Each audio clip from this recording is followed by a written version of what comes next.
विष्णुं शशिवर्णं चतुर्भुजं प्रसन्नवदनं ध्यायेत् सर्वविघ्नोपशान्तयेत्। गुरुर्ब्रह्मा गुरुर्विष्णुः गुरुर्देवो महेश्वरः गुरुस्साक्षात् परब्रह्म तस्मै श्रीगुरवे नमः। व्यासाय विष्णुरूपाय व्यासरूपाय विष्णवे नमो वै ब्रह्मनिधये वासिष्ठाय नमो नमः। कूजन्तं राम रामेति मधुरं मधुराक्षरम् आरुह्य कविताशाखां वन्दे वाल्मीकिकोकिलम्। श्रुतिस्मृतिपुराणानाम् आलयं करुणालयं नमामि भगवत्पादशङ्करं लोकशङ्करं। वागर्धाविव सम्पृक्तौ वागर्धप्रतिपत्तये जगतः पितरौ वन्दे पार्वतीपरमेश्वरौ। सूक्तिं समग्रयितु न स्वयमेव लक्ष्मीः श्रीरङ्गराजमहिषी मधुरैकटाक्षैः। वैदग्ध्यवर्णकुण्डकुम्भनगौरवैर्यां कण्डूलकर्णकुहराः कवयोधयन्ति। हैमोत्वपुण्ड्रमजहन्मकुटं सुनासं मन्दस्मितं मकरकुण्डलचारुगण्डं बिम्बाधरं बहुलदीर्घकृपाकटाक्षं श्रीवेङ्कटेशमुखमात्मनिसन्निधत्ताम्। मनोजवं मरुततुल्यवेगं जितेन्द्रियं बुद्धिमतां वरिष्ठं वातात्मजं वनरयूथमुख्यं श्रीरामदूतं शिरसा नमामि। अपदामपहर्तारं दातारं सर्वसम्पदां लोकाभिरामं श्रीरामं भूयो भूयो नमाम्यहम्। श्रीरामचन्द्रं श्रितपारिजातं सीतामुखाम्बोरुहचिञ्चरीकः समस्तकल्याणगुणाभिरामः निरन्तरं मङ्गलमातनोतु।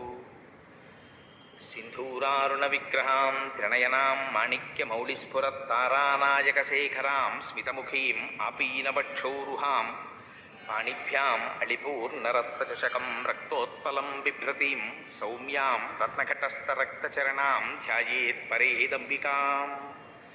हरिः ओम्। పరమేశ్వర స్వరూపమైన సభకి నమస్కారం. రామానుజాచార్యులు వారు అనుగ్రహ భాషణం చేస్తూ చేస్తూ ఒక మాట అడిగారు. శ్రీనివాసుడు అలంకార ప్రియుడు, ఆయనకి నిత్య పుష్ప కైంకర్యం జరగాలి, తులసి కైంకర్యం జరగాలి. కానీ 7 కొండల మీద ఉండేటటువంటి దోమల ఈగల పురుగుల విషక్రిముల భయానికి చలి భయానికి ఎవ్వరూ వెళ్ళి కొండ మీద ఉండి చెరువు తవ్వి మొక్కలు పెంచి పువ్వులు తీసుకొచ్చి స్వామి కైంకర్యం చెయ్యడం లేదు. మీలో ఎవరైనా వెళ్ళి ఇందా పని చేస్తారా అని అడిగారు. ఎవ్వరూ లేవలేదు. అక్కడ చలిగాలికి భయపడి ఒక్క అనంతాచార్యుల వారు మాత్రం పైకి లేచారు. నేను వెడతానన్నారు. అంటే వెంటనే రామానుజాచార్యులు వారు అన్నారు, నన్ను అన్నారు. అంటే ఓరి మగాడా అన్నారు. అంటే అక్కడ భగవంతుని యొక్క కైంకర్యం చెయ్యడానికి తనంత తాను ముందుకొచ్చి పురుషుణ్ణి అనిపించుకున్నారు. ఆయన వెంకటాచలంలో చెరువు తవ్వి పెద్ద పుష్పవాటికని నిర్మించి దానికి కూడా తన గురువు గారి పేరైనటువంటి యామనోత్తరాన్ని పేరు పెట్టుకున్నారు. పెట్టుకుని అక్కడ నుంచి పుష్పాలు తెచ్చి వెంకటేశ్వర స్వామి వారికి సమర్పించేవారు. ఆ రోజుల్లో వెంకటేశ్వర స్వామి వారు మాట్లాడేవారు. తొండమాన్ చక్రవర్తి మీద కోపం వచ్చాక మానేశారు మాట్లాడడం. అందుకని ఒక రోజున అనంతాచార్యులు వారు కూర్చుని పువ్వులు కడుతున్నారు. కట్టుకుంటుంటే వెంకటేశ్వర స్వామి వారు అర్చక స్వామిని ఇవన్నీ నేను చెప్పేవి పుక్కిటి పురాణం అనుకుంటున్నారేమో, పరమయథార్థం అనడానికి సాక్ష్యాలున్నాయి తిరుమలలో. ఆయన పువ్వులు కడుతుంటే ఈయన నిష్ఠ ఎంతో చూద్దాం అనుకున్నారు వెంకటేశ్వర స్వామి. అర్చకుల్ని పిలిచి అనంతాచార్యుల్ని అర్జెంటుగా రమ్మంటున్నారని చెప్పు, వెళ్ళి కబురు చెప్పన్నారు. అర్చకులు వెళ్ళి అనంతాచార్యులు నీతో మాట్లాడాలట వెంకటేశ్వర స్వామి వారిని నేను రమ్మంటున్నారన్నారు. ఈయన హాయిగా ఒక భాషం పెట్టేసుకుని ఆ పువ్వులు కట్టుకుంటున్నారు. ఈయన అన్నారు ఆయనకేం పనా పాడా, హాయిగా పీఠం ఎక్కి నించుంటాడు. అందుకని వాడిని వీడిని అందరినీ పిలిచి కబుర్లు చెప్తానంటాడు. నేను ఒక్క అరగంట ఆలస్యం అయిందా ఈ మొగ్గలు బాగా విచ్చుకుపోయి రేఖలు ఉడిపోతాయి. అప్పుడు ముట్టుకుని కడితే రేఖలు ఉడిపోతాయి, అందం ఉండదు. అందుకని నేను మా గురువుగారు రామానుజాచార్యుల వారికి ప్రమాణం చేసి వచ్చాను, మంచి పూలదండలు కట్టి వెంకటేశ్వర స్వామి వారికి సమర్పిస్తానని. అందుకని ఇప్పుడు రాను, నాకు కుదరదన్నానని చెప్పన్నారు. అంటే అర్చకులు అలాగే వెళ్ళి చెప్పారు, ఆయన రారటండి ఇప్పుడు. అంటే ఏం చేస్తున్నాడు అన్నారు. మీకు పూలదండలు కడుతున్నట్ట, మొగ్గలు పాడైపోతాయిట, ఆయనకేం పనా పాడా అన్నాడండి అన్నారు. అంటే సరేలే అని నించున్నారు స్వామి. ఈయన తర్వాత పుష్పమాలికలన్నీ కట్టుకుని బుట్టలో పెట్టుకుని దాన్ని భుజానికి తగిలించుకుని లోపలికి వెళ్ళారు. గుళ్ళోకి వెళ్ళి ఈ పుష్పమాలలన్నీ అలంకారం చేద్దామని గడప దాటి చేతిలోకి తీసుకుంటున్నారు. వెంకటేశ్వర స్వామి వారు మూతి ముడుచుకుని అన్నారు, పుష్పమాలలు మాత్రం పట్టుకొచ్చేస్తావు, అలంకారం చేసేస్తావు, కబురు చేస్తే చాలా పనిలో ఉన్నాను, పనా పాడా రమ్మంటాడన్నావుట, ఎందుకు వచ్చావు నాకు అక్కర్లేదు, నీ పుష్పమాలలో పట్టుకుపోవాలి. అంటే ఆయన అన్నారు, నువ్వు పుచ్చుకోకపోతే మానేయి, నాకు అనవసరం. మా గురువు గారికి నేను ప్రమాణం చేశాను, పుష్పమాలికలు నీకు సమర్పిస్తానని. కట్టేస్తాను, తెచ్చేస్తాను, ఇక్కడ ఉన్న తలుపు గొళ్ళానికి తగిలించి వెళ్ళిపోతాను. నువ్వు వేసుకోకపో, నాకు అనవసరం, నా మాట నేను చేసుకుంటానన్నారు. అంటే వెంకటేశ్వర స్వామి వారు అన్నారు, నిన్ను ఈ కొండ మించి బయటికి తోయించేస్తానన్నారు. అంటే ఈయనన్నారు, నువ్వెవరు తోయించేయడానికి, నాకన్నా ముందు నువ్వు వచ్చావంతే. ఇక్కడ నువ్వు 100 గజాల స్థలం వరాహస్వామి దగ్గర పుచ్చుకున్నావు. నేను మా గురువు గారి మాట ప్రకారం ఇప్పటికీ ఏటీసీ కాటేజెస్ అంటే అనంతాల్వార్ ట్యాంక్ కాటేజెస్ అవే. నేను చెరువు తవ్వి నువ్వు పూలు కట్టడానికి వచ్చాను. మిగిలిన వాళ్ళకి భగవంతుడు ఉంటాడేమో, నాకు భగవంతుడు రామానుజాచార్యులు వారి, నాకు గురువు, నాది మధుర కవి కైంకర్యం అన్నారు. మధుర కవి నమ్మాళ్ళవారులనే పూజించేవారు, నమ్మాళ్ళవారులు వారి గురువు గారు, నమ్మాళ్ళవారుల్లోనే భగవంతుడిని చూసేవారు. అలా నాకు కూడా మా గురువు గారైనటువంటి రామానుజులే సమస్తం. ఆయనకి మాట ఇచ్చాను, నువ్వు వేసుకుంటే వేసుకోవాలి, అతే మానే, ఇదిగో ఈ పూలదండలు తీసుకెళ్లి తలుపు గొళ్ళానికి పెట్టేస్తున్నానని వెళ్ళిపోతున్నారు. వెంకటేశ్వర స్వామి వారు పరిగెత్తుకొచ్చారు, ఈయన పరిగెత్తుకుపోతున్నారు. ఎదురొచ్చి పట్టుకున్నారు.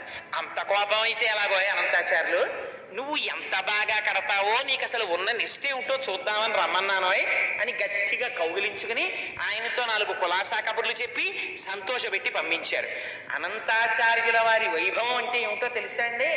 ఆయనకోసారి జ్వరం వచ్చింది, గుళ్ళోకి వెళ్ళడం మానేశారు. మానేసి శిష్యులకి ఇచ్చి పూలదండలు పంపిస్తుండేవారు.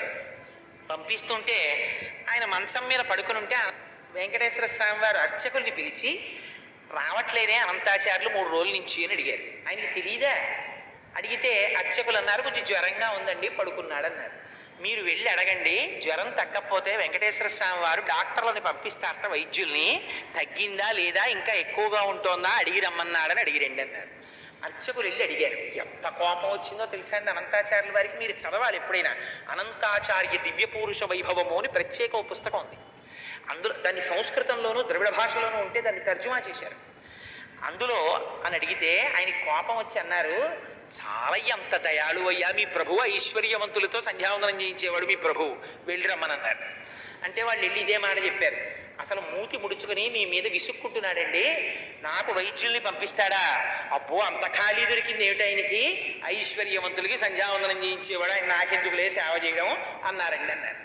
అంటే వెంకటేశ్వర స్వామి వారు తనే బయలుదేరి వచ్చారు. వచ్చి, ఏమో అనంతాచార్యులు అనారోగ్యం తగ్గిందా అన్నారు. ఇటువైపు నుంచి అటువైపు తిరిగి పడుకున్నారు. ఆయన మాట్లాడకపోతే ఆయనే పాపం ఓ బల్ల లాక్కుని వెంకటేశ్వర స్వామి వారు కూర్చున్నారు. ఇవన్నీ యథార్థంగా జరిగిన సంఘటనలండి.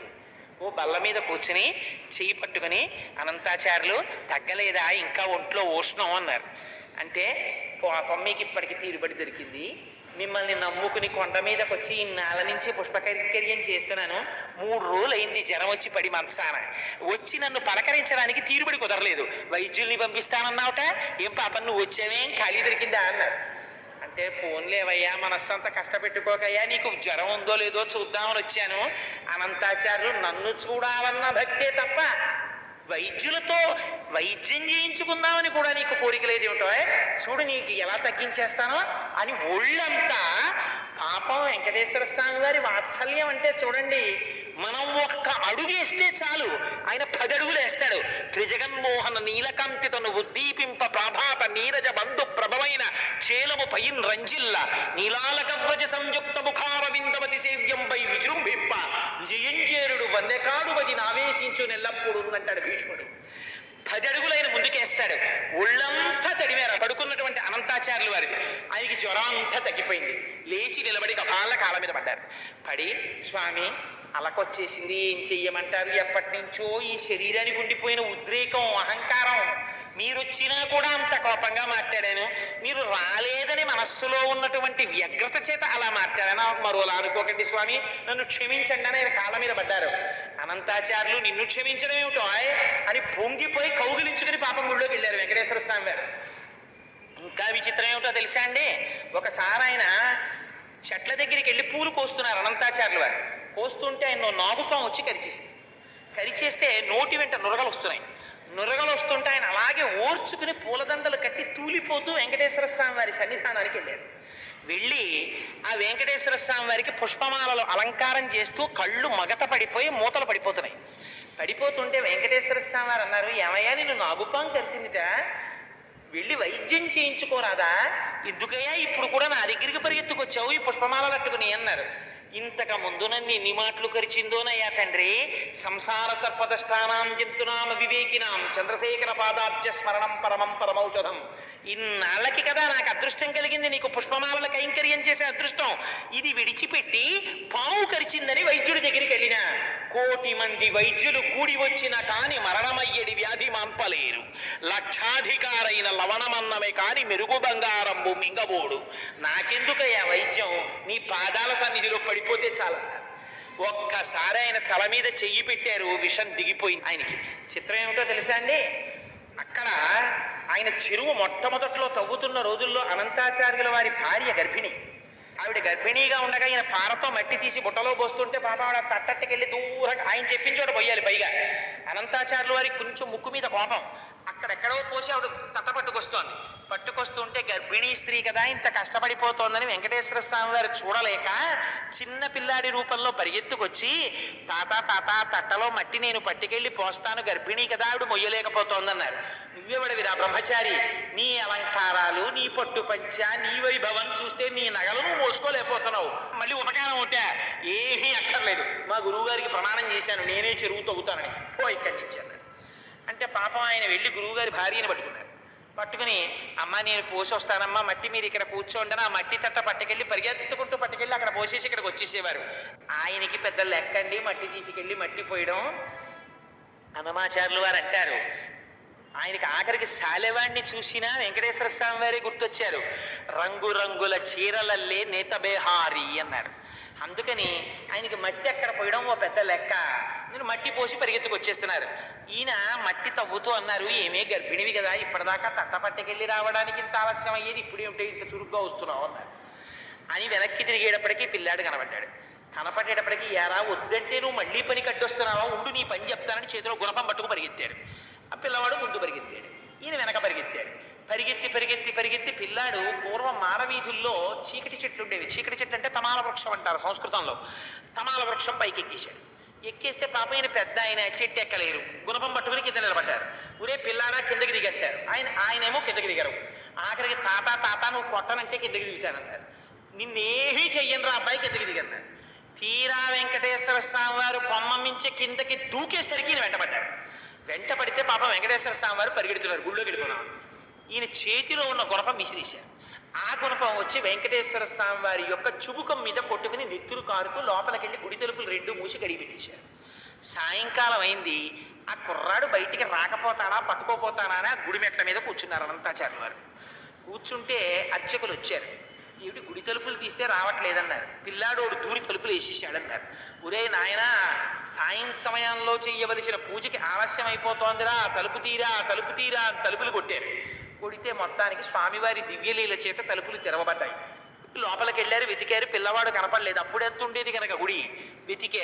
వెతికి లోపలికి వెడితే వెంకటేశ్వర స్వామి వారి గడ్డం మీద పెద్ద దెబ్బ తగిలి నెత్తురు ఊడి ముద్ద కట్టి కనపడింది. చూసి అనంతాచార్యులు వారు వలవల ఏడ్చారు. స్వామి నేను కొట్టానా, నా చేత్తో గుణపం పెట్టని పచ్చకర్పూరం తీసి అద్దారు రక్తధార లాగడానికి. అనంతాచార్యులు, నా భక్తుల చేతిలో దెబ్బలు తినడం కూడా నాకు సంతోషమేనయ్యా. అందుకని ఎప్పుడైనా వెంకటాచలం వచ్చిన వాళ్ళు నా గడ్డం వంక చూసి, వెంకటేశ్వర స్వామి వారి గడ్డానికి ఉన్నటువంటి తెల్లమత్స ఏమిటండి అని ఎవరైనా అడిగితే నీ కథ చెప్తారు. నీ కథ చెప్పిన నాడు నేను పరవశించిపోతాను, పొంగిపోతాను, మనసులో ఆనందపడిపోతాను. తన భక్తుల కోసం దెబ్బలు తిన్నవాడు పరమాత్మ.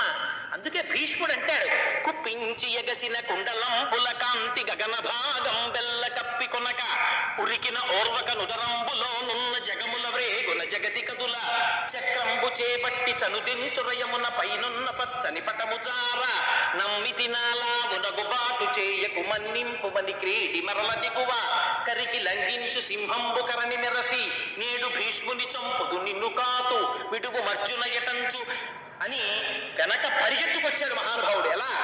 అక్కడ ప్రతిజ్ఞ చేశాడు ఆయన. ఏమని? నీకు నా సైన్యమంతా కావాలా, అర్జునుడు ఒక్కడు కావాలా అని అడిగారు. అందుకని ఆయన కృష్ణ పరమాత్మ దగ్గరికి వెళ్ళి దుర్యోధనుడు అడిగితే, నీకు సైన్యం ఇస్తాను, నేను అర్జునుడు రథం మీద నించుంటానన్నారు. అర్జునుడు రథం మీదకొచ్చి నించుంటున్నాడు తప్ప ఏం చేస్తాడు లేని దుర్యోధనుడు అనుకున్నాడు. భీష్ముడు చెప్పేశాడు, కృష్ణుడు ఒక్కడు చాలయ్యా. కృష్ణుడు అంటే ఏమిటో తెలుసా? ఆనాడు భీష్మాచార్యుల వారు కృష్ణుడి యొక్క బలహీనత ఏమిటో బయట పెడతానన్నారు. కృష్ణుడు ప్రతిజ్ఞ చేశాడు ఏమని? నేను ఆయుధం పట్టను, యుద్ధం చెయ్యను అన్నాడు. భీష్ముడు ప్రతిజ్ఞ చేశాడు. భీష్ముడి దగ్గరికి వచ్చి చెప్పారు, ఏమండి కృష్ణుడు ఆయుధం పట్టట, యుద్ధం చెయ్యట అన్నారు. భీష్ముడు సర్వసైన్యాధిపతి, కురు సైన్యానికి. ఆయన అన్నాడు, నేను చేస్తున్నాను ప్రతిజ్ఞ, కృష్ణుడి చేత ఆయుధం పట్టిస్తాను, యుద్ధం చేయిస్తానన్నాడు. ఎవరి ప్రతిజ్ఞ నెరవేరాలి? భగవంతుడి ప్రతిజ్ఞ నెరవేరుతుందా, భక్తుడి ప్రతిజ్ఞ నెరవేరుతుందా? ఎలా నెరవేర్చుకోవాలో భీష్ముడికి తెలుసు. యుద్ధానికి వెళ్ళారు. రథం మీద ఎదురుగుండా కృష్ణ పరమాత్మ ఆ సారథ్యం చేస్తున్నారు. హయరింకాముక ధూళి ధూసర పరిన్యస్తావకోపేతమై రయజాత శ్రమతోజ బిందుయుతమై రంజిల్లు నిమ్మోముతో జయముం ప్రార్థనకిచ్చు వెక్కనని నా శస్త్రాహుతుంచొచ్చియు చాలా నొచ్చియు గోరించు మహానుభావు మదిలో చింతింతున శ్రాంతమున్నంటారు. అదిగో అటువంటి కృష్ణ పరమాత్మ మీదకి ఆ వెనకాతల అర్జునుడు ఉన్నాడు. భీష్మాచార్యుల వారు ఎక్కువ పెట్టి బాణాలు పరంపర కింద కొట్టేశారు అర్జునుడిని. కొట్టేస్తే ఆ రోజున ఆయనకి సవ్యసాచి అని పేరు. 2 చేతులతో యుద్ధం చేస్తాడు అర్జునుడు. అలాంటి వాడు యుద్ధం చెయ్యలేక నిలబడిపోయాడు రథంలో. నిలబడిపోతే కొట్టేస్తుంటే కృష్ణుడు వెనక్కి తిరిగి చూశాడు. పూచిన మోదుగు చెట్టులా కొట్టేశాడు. నెత్తురు ఓడిపోతోంది అర్జునుడి ఒంట్లోంచి. చూసి ఆ రోజున ఇంకా పౌరుషంతో తను చేసిన ప్రతిజ్ఞ మరిచిపోయాడు. కుప్పించి ఎగసిన కుండలంబుల కాంతి గగన భాగం బెల్ల కప్పికొనగా ఆ చేతిలో ఉన్న పగ్గాలు విసిరి పారేశాడు. ఒక్కసారి దూకేశాడు రథంలోంచి. దూకేటప్పటికీ ఆ కుండలాలు అటు ఇటు ఊగేటి. దాంతో ఆకాశం అంతా కప్పేసింది వెలుతురు. కప్పికొనగా ఉరికిన నోర్వక నుదరంబులోనున్న జగముల వేగుల జగతి కదుల. ఆయన కడుపులో ఉన్నటువంటి లోకాలన్నీ కదిలిపోయి చక్రంబు చేబట్టి చనుదించు రయమున పైనున్న పచ్చని పటముజార. చక్రం పట్టుకుని గబగబా వచ్చేస్తుంటే ఆయుధం పట్టనన్నవాడు ఆయుధం పట్టేశాడు. పట్టేసి భీష్ముడిని చంపేస్తానని వచ్చేస్తుంటే పైన వేసుకున్న ఉత్తరీయం జారి కింద పడిపోయింది. నమ్మితి నాలావు నగుబాటు చేయకు మన్నింపుమని క్రీడి మరల దిగువ. బావా, కురుక్షేత్ర యుద్ధంలో అర్జునుడు చేత కానివాడైపోతే కృష్ణుడు ఆయుధం పట్టాడంటుంది రేపు పొద్దున్న లోకం. అందుకని వద్దు బావా, సుదర్శన చక్రం వదిలేయి వదిలేయి అని అర్జునుడు వెంటబడుతున్నాడు. కరికి లంఘించు సింహంబు కరని వెరసి నేడు భీష్ముని చంపుదు నిన్ను కాదు విడుగు మర్జన యటంచు మధ్య శిఖవృష్టి తెరలి చనుదించు దేవుండు దిక్కు నాకు అని చెప్పుకున్నాడు భీష్ముడు. అని అర్జునుడు వెంట పడుతున్నా సరే, అర్జున నేనుండగా నిన్ను ఇన్ని బాణాలతో కొట్టి నెత్తురు కారేటట్టు చేసినటువంటి భీష్ముణ్ణి నా చక్రధారంతో తరిగేస్తానని ఒళ్ళు మరిచిపోయిన కోపంతో తన ప్రతిజ్ఞ కూడా మరిచిపోయి చక్రం పట్టుకుని వచ్చేసిన కృష్ణుడున్నాడే ఆయన నాకు దిగ్గని చెప్పుకున్నాడు. అందుకని భక్తుల్ని కాపాడడానికి భగవంతుడు దెబ్బలు తింటాడు. ఒక రోజున వెంకటేశ్వర స్వామి వారు తన భక్తుడి చేతిలో దెబ్బ తిని తన వాత్సల్యాన్ని ప్రదర్శించుకున్న ఘట్టం ఆయన గడ్డానికి తగిలినటువంటి దెబ్బ. ఇంకా చిత్రం ఏమిటో తెలుసా అండి? అనంతాచార్యుల వారి జీవితంలో పొందినటువంటి గొప్పతనం బహుశా ఎవ్వరూ పొందుంటారు. ఆయన పుష్పవాటికని పెంచితే 8 రోజులు ప్రచ్ఛన్న రూపాల్లో వచ్చి పువ్వులు కోరేశారు పద్మావతి శ్రీనివాసులు. పాపం 8 రోజులు కన్ను రెప్ప వెయ్యకుండా కాపలా కాశారు. అంత వృద్ధాప్యంలో అనంతాచార్యుల వారు ఎవరు పట్టుకుపోతున్నారా పువ్వులని. 9వ రోజున శ్రీనివాసుడికి కరుణ కలిగింది. ఎవడు పట్టుకుపోతున్నాడో చూపిద్దాం ఈయనకి అనుకున్నాడు. రాజదంపతుల వేషాల్లో వచ్చారు పద్మావతి శ్రీనివాసులు. వచ్చి ఆయన చక్కగా కనపడ్డ పువ్వల్లా కోసేస్తున్నాడు, ఆవిడ సిగలో పెట్టేస్తున్నాడు. ఆవిడ చక్కగా ధునోతుధ్వం తన్మస్తులిత దళితేంది వరవనం కదా, అందుకని ఆ పువ్వులన్నీ పెట్టించుకుంటోంది. చూశారు అనంతాచార్యుల వారికి కడుపు మండిపోయింది. ఎవర్రా వీళ్ళిద్దరూ నేను పెంచిన పూల చెట్ల పువ్వులు కోసేస్తున్నారని మార్నింగ్ వాక్ అని బయలుదేరి గోడకున్న కన్నంలోంచి పుల్ల పెట్టి కొమ్మలాగి పూలు కోసేసినటువంటి వాళ్ళని చూసి యజమాని మండిపోయినట్టు ఎవర్రా వీళ్ళు నా పువ్వులు కోసేస్తున్నారని స్వామి ఆ అనంతాచార్యుల వారు ఆగ్రహంతో పరిగెత్తుకొచ్చారు. వచ్చేటప్పటికి ఆయన అదృష్టం ఏమిటో తెలుసా అండి? దివ్య పురుష వైభవంలో వర్ణిస్తారు. నీలతో జిత మధ్యస్థ విద్యుల్లేకేవు భాస్వర నీవారస్సూకవత్తన్వి పీతాభాస్వత్యనూపమా అని మనం మంత్రపుష్పం చెప్తాం కదా. అలా అయ్యవారి నల్లటి చేతుల్లో అమ్మవారి ఎర్రటి చేతులు వేసుకుని వాళ్ళిద్దరూ చట్టాపట్టాలు ఆడుకోవడానికి చేతులు పట్టుకున్నారు. అనంతాచార్యులు వారు పరిగెత్తుకొచ్చారు. ఇద్దరిని పట్టుకోవాలనుకున్నారు. అందుకని ఎక్కడ పట్టుకోవాలి? ఆ వైభవం అనంతాచార్యులు గారికి ఇచ్చారు అయ్యవారు. ఎలా ఇచ్చారో తెలుసా అండి? ఇద్దరు పట్టుకున్నటువంటి చేతుల్ని గట్టిగా తన రెండు చేతులతో పట్టుకుని తన సంకల్లోకి లాగేసుకున్నారు. లాగేసుకుంటే వెంకటేశ్వర స్వామి వారు దొరుకుతారా? చిక్కడు సిరికౌగిటిలో చిక్కడు సమకాది యోగి చిత్తాబ్జములం చిక్కడు శృతిలతిక మళ్ళీ చిక్కెనతడు లీల తల్లి చేతన్ రోలన్ అంటారు పోతన గారు. ఆయన దొరకమంటే దొరికేవాడు ఆయన. జ్ఞానులచే మౌనులచే దానులచే యోగ సంవిధానుల చేతన్ పూని నిబద్ధుండగునే శ్రీనాథుడు భక్తి యుతుల చేతన్ బోలన్. భక్తికి లొంగిపోతాడు. అందుకని వెంకటేశ్వర స్వామి వారి చేతులు లాగేసుకుని పారిపోయారు. నిజంగా పారిపోయినప్పుడు అందం చూడాలండి, వర్ణిస్తారు మహానుభావుడిది. ఆ కదలిన బాహు పదముల కంకణ రమము చేత ఆ పరిగెడుతుంటే ఆయన పెట్టుకున్న ఆభరణముల యొక్క ధ్వని కన కన కన కనమని ధ్వనొచ్చిందిట.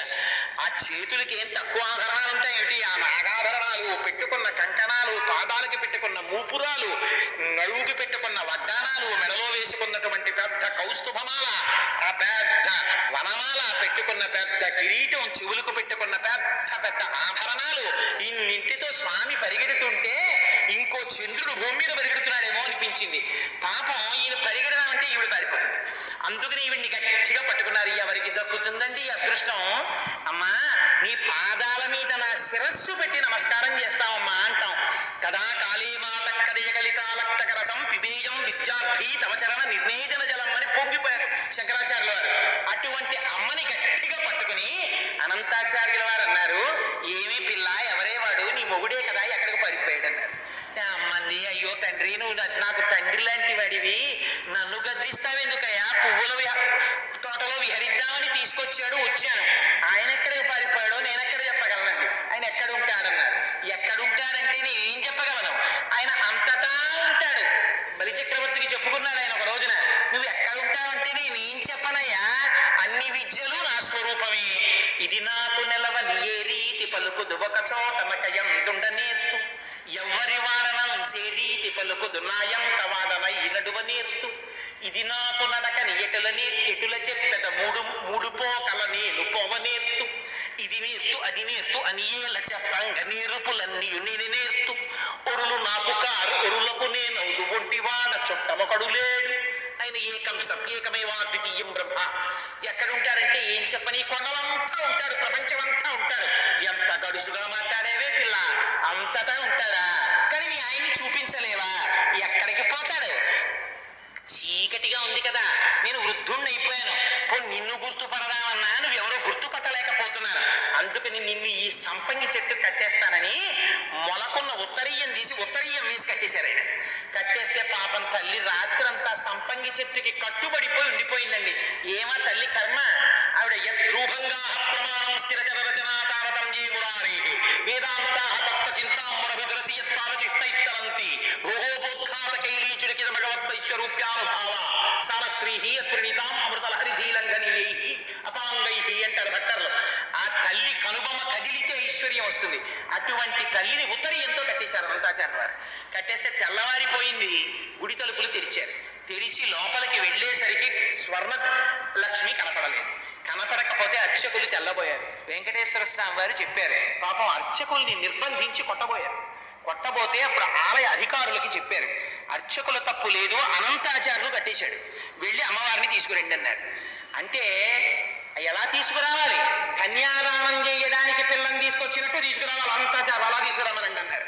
12 ఏళ్ళు వచ్చినా మనం అదే సంకల్పం చెప్తాం, మా అమ్మాయికి 8 ఏళ్ళు కన్యాదానం చేస్తున్నాం అంటాం. అందుకని 8 ఏళ్ల పిల్లగా మారిపోయింది. సంకనెత్తుకుని వచ్చారు అనంతాచార్యులు వారు. ఎత్తుకొచ్చి తీసుకొచ్చి అక్కడ కూర్చోబెట్టి, అయ్యా తెలియక తప్పు చేశాను అయ్యా వెంకటాచలపతి, ఇదిగో తీసుకొచ్చేసాను అమ్మవారిని తీసుకోమన్నారు.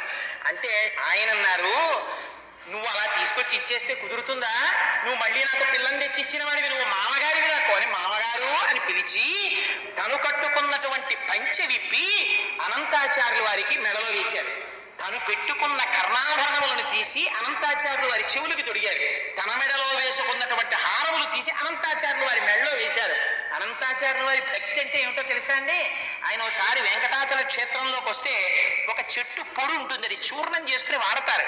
ఆ పొడి పొట్లం ఇచ్చారు ఎవరో ఆయనకి.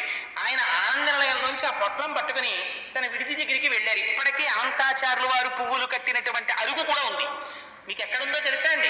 సహస్రదీపాలంకార సేవ జరుగుతుంది. నాతో వచ్చిన వాళ్ళు కొంతమంది దర్శనం చేశారు. ఆ మాడవీధిలో సహస్ర దీపాలంకార సేవ జరిగేటటువంటి మాడవీధిలో మీరు తిన్నగా నడిచి ముందుకెళ్ళిపోతే ఆ మాడవీధి పూర్తయిపోయి ఇలా కుడి పక్కకి తిరిగిపోతుంది. మీరు ఇంకా మాడవీధిలో ముందుకెళ్ళిపోయి ఇంకా పక్కకి తిరిగితే పడగాంజనేయ స్వామిని హనుమన్నారు అక్కడ. ఆ మాడవీధి చివరికెళ్ళి ఎడం పక్కకి తిరిగారనుకోండి, వైకుంఠం క్యూ కాంప్లెక్స్ వెళ్ళేటటువంటి దారిలో ఉంటుంది. ఇప్పుడు అక్కడక్కడ ఏం బోర్డులు కూడా లేవు, దాంతో ఇక్కడ ఏముందనిపిస్తుంది. కానీ ఎడం పక్కకి మీరు లోపలికి వెళ్ళి చూస్తే అనంతాచార్యుల బృందావనము అని బోర్డు ఉంటుంది.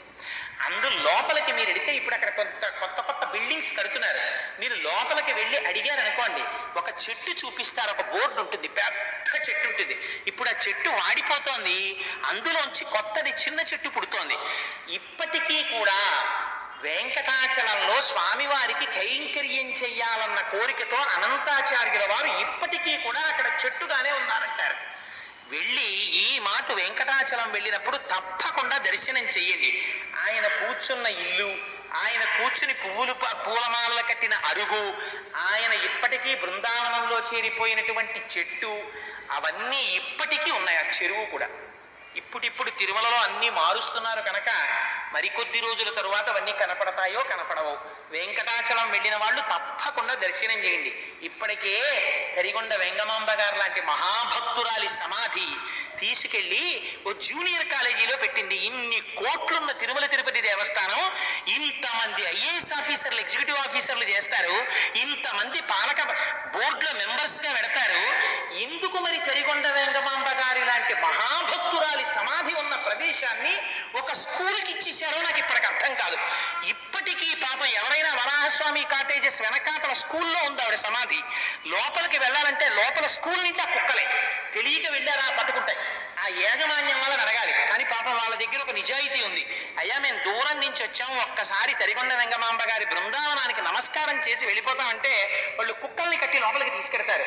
లోపల విఘ్నేశ్వరుడి మందిరం ఉంది, వెళ్ళి ఆ అమ్మవారి బృందావనాన్ని దర్శనం చేయొచ్చు. తల్లి వెంకటేశ్వర స్వామి వారు ఆవిడతో మాట్లాడేవారు, ఆవిడ ఇంటికి వెళ్ళేవారు, ఆవిడ దగ్గర భాగవతం వినేవారు. అంతటి తల్లి ఆ తల్లి. అటువంటి తల్లి సమాధి ఇవాళ తిరుమలలో. ఆ ఒక్క విషయం మాత్రం నాకు అస్సలు నచ్చని విషయం. ఎందుకు తీసుకెళ్లి ఒక స్కూలు ప్రాంగణంలో పెట్టేశారో తెలియదు. నిజంగా తిరుమల పాలక మండలి తలుచుకుంటే దాన్ని ఒక దర్శనీయమైనటువంటి స్థలంగా మార్చలేదా? అంత మహాభక్తురాలు తరిగొండ వెంగమాంబ. ఇవాళకి మీకు నెల్లూరు, కర్నూలు, చిత్తూరు జిల్లాల్లో బస్సులో వెడుతుంటే తరిగొండ వెంగమాంబ గారి పేరు మీద ఎన్ని షాపులు కనపడతాయో. అటువంటి తల్లి సమాధి ఒక జూనియర్ కాలేజీ, ఒక స్కూల్లోకి ఎందుకు ఇచ్చేశారో మనకు అర్థం కాదు. అందుకని ఏమో రాబో కాలంలో అనంతాళ్వారుల సమాధి కూడా దర్శనం చేయడానికి అవకాశం ఉంటుందో ఉండదో. అందుకని తిరుమల వెళ్ళిన వారు తప్పకుండా దర్శనం చేయండి. ఇప్పటికీ స్వామివారి యొక్క పల్లకి వెడుతుంటే అనంతాచార్యుల వారి సమాధి దగ్గరికి వచ్చి ఒకసారి నమస్కారం చేసి వెడుతుంది. సరే, అందుచేత అదిగో ఆ అనంతాచార్యుల వారంటే అంత పరమపావనమై ఆయనతో సాంగత్యమును అనుభవించిన వారు. ఆయన శిష్యులకు ఆకలేసి తిరుమల కొండెక్కుతుంటే వెంకటేశ్వర స్వామి వారు దద్దోజనం పట్టుకెళ్ళారు. పట్టుకెళ్ళి శిష్యులకి ఇస్తే శిష్యులు అన్నారు, నువ్వెవరు రా బ్రహ్మచారి అన్నారు. నేను అనంతాచార్యుల వారి శిష్యుని అన్నారు వెంకటేశ్వర స్వామి వారు. అనంతాచార్యుల వారి శిష్యుడిని అంటున్నావు కదా, శిష్యులైన వాళ్ళు గురువు మీద చెప్పే ప్రార్థనా శ్లోకం చెప్పన్నారు. అనంతాచార్యుల వారి మీద ప్రార్థనా శ్లోకం చెప్పారు. ఏరా నువ్వు అనంతాచార్యుల వారి మీద ప్రార్థనా శ్లోకం చెప్పావు, మరి పరమాచార్యుల వారి మీద ఏదన్నారు? రామానుజాచార్యుల వారి మీద శ్లోకం చెప్పారు. చెప్తే అప్పుడు ఆయన పట్టుకెళ్ళి నేను దద్దోజనం తిన్నారు శిష్యులు. తిని గురువు గారి దగ్గరికి వచ్చి, గురువుగారు మీరు పంపించిన దద్దోజనం అందిందండి, తినేసి పైకి ఎక్కామన్నారు. నేను దద్దోజనం ఎప్పుడు పంపించాను రా మీకన్నారు. అంటే మీ శిష్యుడు పట్టుకొచ్చాడండి అన్నారు. నాకు శిష్యుడు లేడు, నేను పంపను లేదు, వెంకటాచలపతి రా మీకు పట్టుకొచ్చిన వారు అన్నారు. ఆఖరికి అనంతాచార్యుల వారికి ఒక రోజు తినడానికి అన్నం లేకపోతే వెంకటేశ్వర స్వామి వారు దధ్యోజనాన్ని లోపల నుంచి పట్టుకొచ్చి దగ్గర కూర్చుని పెట్టి వెళ్ళారు. అంతటి మహానుభావుడు, అంతటి వాత్సల్యమూర్తి వెంకటాచలపతి. ఇవాళ శుక్రవారం, అమ్మవారికి పరమ పవిత్రమైనటువంటి రోజు. అటువంటి రోజున మనం అమ్మవారి గురించి, అయ్యవారి గురించి చెప్పుకున్నాం. అందున రేపు అన్నమాచార్యుల వారి సంకీర్తనలు వింటే చాలు అమ్మ అయ్య పొంగిపోతారు. నీరాజనం వినకుండా అసలు ప్రసంగంలోంచి లేవకూడదని పొరపాటు. అందుకని ఇంత విని స్వామి నీకు దృష్టి దోషము కలగకుండుగాక, మేమింతసేపు నీ గురించి విన్నాం, మా కనురాపు తగిలి నీకేమైనా బాధ కలుగుతుందేమో తండ్రి, అలా కలగకూడదని నీరాజనం చెప్తాం. ఆ నీరాజనం చెప్పినప్పుడు కూర్చుని కైమోడ్చిన వారిదే భక్తి. అందుకే ఇంట్లో కొడుకు పుడితే దేవతార్చనకి నీరాజనం చేసేవాడు పుట్టాడని సంతోషిస్తారు. నీరాజనం చెప్తుండగా లేచిపోవడం అంటే నీ గురించి మాకేం సంబంధం లేదు లేవా అని చెప్పుకోవడం. అలాంటి వాళ్ళతో ఆయన మాత్రం ఎందుకు పెట్టుకుంటాడు సంబంధం? అంత కఠినంగా మనం లేచిపోగలమా భగవంతుని సన్నిధానం నుంచి? మంగళహారతి విని పెడతారు. అందుకే నీరాజనం అవ్వకుండా లేవకూడదు, నీరాజనం అవ్వకుండా మాత్రం కదలకూడదు. రేపు శనివారం, రేపటి రోజున పద్మావతి శ్రీనివాసుల పరిణయాన్ని విన్నపం చేస్తాను. ఆ శనివారం నాడు పద్మావతి శ్రీనివాసుల పరిణయం విన్నంత మాత్రం చేత అపారమైన ఫలితాన్ని స్వామి కటాక్షిస్తాడు. అందుకు సర్వేశ్వరుడు సంతోషిస్తాడు. నా ప్రసాదం కోసం ఎలా కూర్చున్నారా వీళ్ళు అని. ఆ ప్రసాదం లోపల మనస్సుగా మారి అనుగ్రహాన్ని కటాక్షిస్తుంది. అందుకే ప్రసాదాన్ని విడిచిపెట్టి వెళ్ళకూడదు, నీరాజనం వినకుండా లేవకూడదు. మంగళాశాసనపరై మదాచార్య పురోగమై సర్వైశ్చ పూర్వైరాచార్యై సత్కృతాయాస్తు మంగళం. మంగళం కోసలేంద్రాయ మహనీయ గుణాత్మనే చక్రవర్తి తనూజాయ సర్వభౌమాయ మంగళం. ఉమాకాంతాయ కాంతాయ కామితార్థప్రదాయినే శ్రీగిరీశాయ దేవాయ మలినాథాయ మంగళం. కరచరణ కృతం వా కర్మ వాక్కాయజం వా శ్రవణనయనజం వా మానసం వాపరాధం విహితం వా సర్వమేత్తక్షమస్వ. శివ శివ కరుణాబ్ధే శ్రీ మహాదేవ శంభో. సర్వం శ్రీ ఉమామహేశ్వర పరబ్రహ్మార్పణమస్తు. స్వస్తి.